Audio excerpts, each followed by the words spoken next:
Let's give a couple of good reasons why we chose this over the Miller.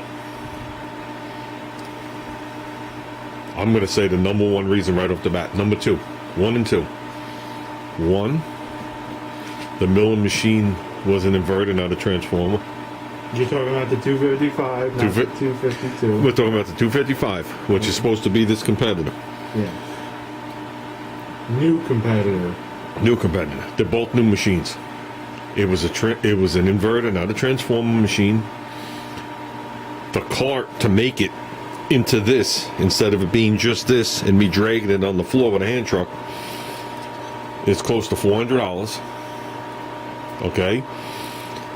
When we saw the video on the cart, the lower drawer, the door on the bottom isn't even hinged, so when you take it off, it falls on the floor. Okay, so what you're going to put in there and keep taking this door off and laying it on the floor, I have no idea. So you're paying $400 for 4 wheels, a place to put the bottle, and a door that comes off. Okay? Other turn-off, and we're not anti-Miller people, the other turn-off is they lean the bottle. And it took a couple of seconds to realize why. 247 pounds. You can put whatever bottle you want on it. This actually, the tray actually tilts. So as I roll the bottle off, the tray tilts and the bottle keeps rolling. Okay? They lean the bottle on the Miller because the Miller's only 80 pounds, and when you put the big bottle on the back, the front comes off the ground. Right? We agree on that? Mm-hmm. So when you look at it, the bottle is angled like this to keep it nose heavy. Okay, those are the major things besides the fact that it's what? Like $700, $800, $900 more. As for the electronics, I don't know which one's better or worse. As for longevity, we have no idea either. Right? Mm-hmm. But those are the things that turned us away from it, because that was the original machine we walked into the store to buy. Okay?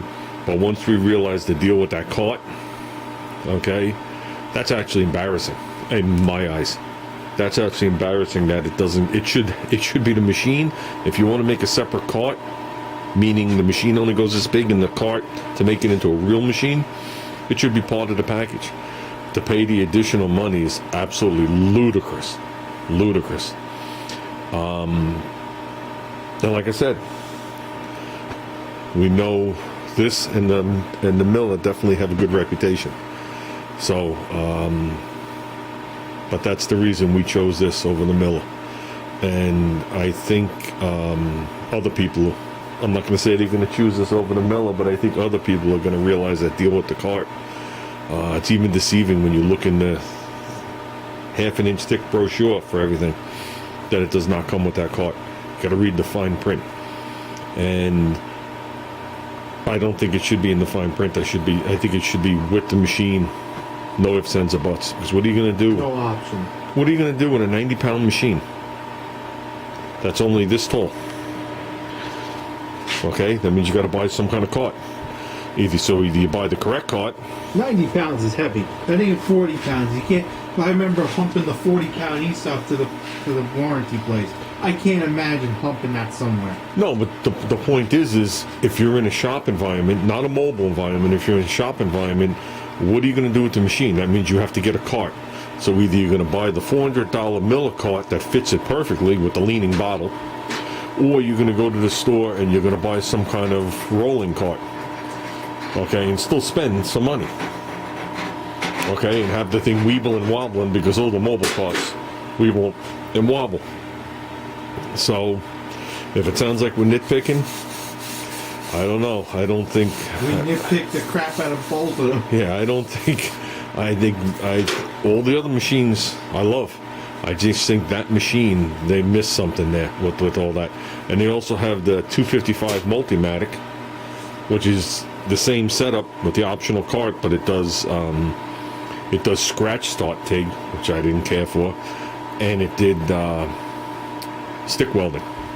So I think with all that additional monies, I don't think it should come with a foot pedal, obviously, but I don't think it should be scratch start. Let's keep in mind, you go over 160 to 200 amps, that TIG torch, you need it water cooled. Unless you're welding anything. If you're welding anything for any decent amount of time, you need a water cooled torch. for 160 amps and up, you can do it. How long? Yeah. Which is better, a transformer or inverter? I can't answer that, but all I can tell you is all the ones that seem to be in industrial use and have longevity seem to be transformer machines. Is it old school? Yes. Now, is most of this machine electronic? Yes. I looked at the schematic on this before we bought it. I could not find the schematic on the Miller. I could not find it posted anywhere. Now, I have the schematic for my 200. But you can clearly see when you go through the schematic, you can see the transformer, you can see the way the plug's wired in, blah blah blah blah. Then you get to the controls and managements of it, which could fail. But we've already talked about that in the previous video. The other one, the whole thing is electronics, because an inverter is nothing but electronics. And to prove to him what an inverter was, is I was working on an inverter last week, had the covers off, and I snapped pictures and sent it to him so he knew what it was. It's just 100% electronics inside. So, and obviously they failed because I was working on it. With that said, that's all we really got to say. All I know is this thing is welding mint. He just did a root pass. What, you did like a root pass? Oh, what the hell you call it? It is a root pass. It's not an open root though, what it should be. Okay. And he laid a couple of beads on there. And the thing's working nice, considering the way we're welding right now. We definitely need an official welding table. And this, I think it's working pretty well. Yeah. And this is that's the old ESOP cut. Yeah. So we were about to donate it, but it became a welding table today. Yeah. So it's just a bit high. And it's nice is this thing has dual fans in the back, and they stay on a low speed. But as soon as he starts to weld, Much quieter than the guy's video on Baker's Gas. In Baker's Gas, they make you a little bit weary that they're going to be like a freaking siren. They're not that bad. yeah, They're very low quiet. they do ramp up as soon as you start to weld, but it's hard to hear that over the welder anyway. So the machine, if the fans were turned off right now, is quieter than my Miller 200. My Miller 200 has the hum. But you haven't heard your Millermatic come on with the fan. Yeah, he's the only one who fanned that thing. And that thing spooled up like a... The fan on that thing looks like a boat prop. And I blew the machine out. He got the fan to come on, and he said it filled the whole place up here with dust. So I must have missed some dust somewhere, because it sucked it out or blew it out, whatever it did. No, but the thing is when it does come on, it stays on at full blast until it stops. Right. Well, this goes on and off, and off. Instead of just going on full blast, because you know you're going to be welding. We can't compare the two, because that's 35-year-old technology. Yes, Dad. Yeah. And I was also welding lighter duty stuff, and I got the fan to come on. Let's not compare that. Okay, if I do that, the batteries are going to fly all over the place. It's got a cup holder, but really the purpose of it is this is a... They don't provide the coffee or the drink. Yeah, the purpose of this is really to keep your tips in here.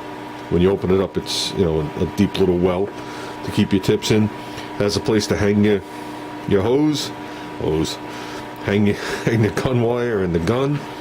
Has a place back here to put some accessories. Not really sure what this square is for. That's where you put this for tools. Oh, okay. Oh, back here's all for tools. Yeah. Yeah, I'm not sure what this one is, what you would put in there. But it doesn't matter. It's set up for 2 different chain configurations, depending on how big the tank is. This is a 80, right? Yeah. Well, no, it's a 125. Oh, there's a 125. I'm getting the 125. We're going back for 250. The electronics are self-explanatory.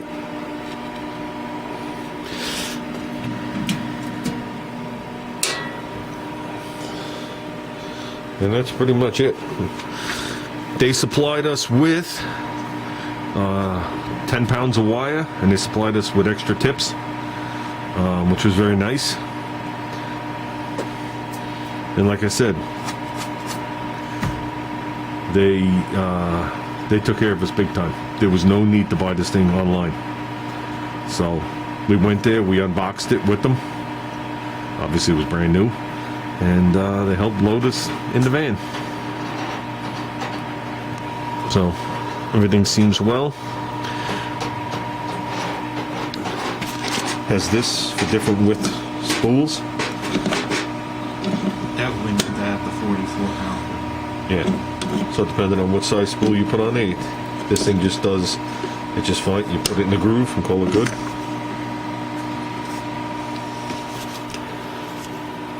Nice, easy to read chart. Shows you pushing the torch, downhill pulling the torch. This one's here pulling the torch. This is uphill pushing the torch, but it tells you this is MIG. That's gas shielded, stainless inner shield. This is like the stuff you get from the Home Depot. That's regular flux core. That's dual gas, aluminum.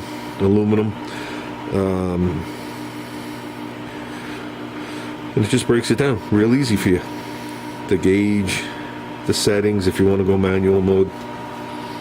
So, and what's good is you can go online, you can get the schematic for this, you can get the whole manual, and you can get this page right here, and you can print this page out. So you can print that out in color if you want to have a chart, if you don't want to keep opening the door, if you're one of those people. If you're one of those kind of people, I'm going to say it right now. Oh, here we go. Come over. What are you doing over there? I'm just moving the hose. If you've ever used the Miller gun, the 252 to scan an M25 gun, you've been welding for a long time. Look, show them. Oh. Show them the tip. No, I'm trying this. This is very light. So if you're kind of person that cramps up a lot, I'm not gonna say it's completely fixed, but having this narrow and long is awesome. Stupid picture thing. But yeah, I like that a lot better. And I think the 255 had a new gun on it. What they call it? The GTX, GSX? No, MDX. MDX, something, yeah. So that was a new feature. It looked like a very nice gun. Big and bulky. Yeah, it was definitely Big and bulky. Looked like Gorilla Grip. This part of it was as thick as my thumb. So I guess that one they're gonna have to test. It was like this, and it went all the way down. Yeah. There were just a couple of things. And we've been welding this thing for a pretty long time. And this thing is not heated up. But trust me, I've heated up guns before. Sorry about yours. What, you ruined my gun? No, it gets hot. Oh. To show you, they're not meant to. Some guns are not. Yeah, I bought brand new gloves. Found out I ruined them. I didn't ruin your gloves. Never even wore them. I got a little spot on them. See, and this is the important thing to me. Comes with a 3-year standard warranty, as long as you don't beat this thing with a hammer, and an optional 5-year warranty. And we made another video talking about that cost per month. If you go with the 5-year warranty, this thing costs you $40 a month. I think I came up with. So, obviously that's not a payment plan, but that's what it costs you to own it. And after 5 years, it costs you $40 a month to own it. And after 5 years, if the thing breaks, you could decide whether you want to repair it or not. So, and to go from the 3 to 5, they give you an optional 2 years to do it. So you have 24 months before you have to apply for the 5-year plan. So when you purchase it, you don't have to lay out the money then. And you get a certificate when you do it. Ooh, yeah. So get the stamper right to the machine. As for things like the wheels and the front wheels and all the other stuff that goes with it, I will tell you one thing. The 50 pounds does make a difference trying to move this thing than the Miller. I'm not gonna lie. It's a little bit heavy. Yeah, this thing is... This thing's heavy. This thing is heavy. This thing is heavy. You're not grabbing this thing and running a marathon. That I could tell you. And, yeah, when we bought it, they had a loading dock. That was... And we had to bring it from the loading dock down. And we had, what, 3 people on the top, 3 people on the bottom? Basically, well, it was 3 people on the bottom, 1 person on top. Yeah. The guy on the top just stabilized it so it wouldn't fall into the wall. So it was easier than them moving all the trucks. But yeah, we've lifted this thing 3 times today. Well, 4 times. We lifted it off the pallet. We lifted it down the wall. We lifted it into the van. We lifted it out of the van. Hope never to lift it again. Because 250 pounds can get to you. Because of the gripping areas. So with that said, That's our review. And we'll see how this one lasts.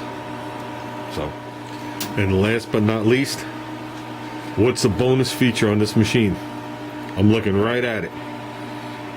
The thing that's overlooked. The cup holder? On all machines so far that we looked at, and was another big downfall on its competitor. The plug. Oh. Yeah, This yeah. plug is like a friggin'... First of all, look what we're talking about. Okay, 3/8 American wire gauge. Plus the plug is, I would have to measure it, I'm going to say at least 10 feet long. It is 10 feet. It's 10 feet. So it's here, goes behind, goes all the way back to my receptacle. I got no extension cord, I got nothing hooked to this machine right now. And we could still go further with it, as you I can don't see. think the Miller 251 is a 10-foot cord. I think it's like 5 feet. There's the one The- at school that doesn't reach freaking anything. Right, the 255 doesn't come with a plug on it. 255, yes. Does not- I don't know if the Well, the Multimatic definitely. The Multimatic definitely does not come with a plug. It just comes with, it looks to be like 3 or 4 feet of wire, okay, and then just bare ends. You have to put a plug on it. It doesn't give you any plug whatsoever. You have to go to the store and physically purchase the plug you need. This one comes pre-wired for 230, but back in here where you can't see it, there's a nice little chart back in that corner, and then there's a plexiglass thing so you can always see what the machine is set up to. And this machine does 208, 460, 230, and 575. And all you do is there's like a copper plate, a triangle, and a little strip that you move all over the place. You never actually touch the cord. And then obviously, if you need to change the receptacle, and you do. So, I like that. Definitely nicer ground clamp than the Miller. Yeah. This thing has a ground clamp that'll squeeze your fingers off.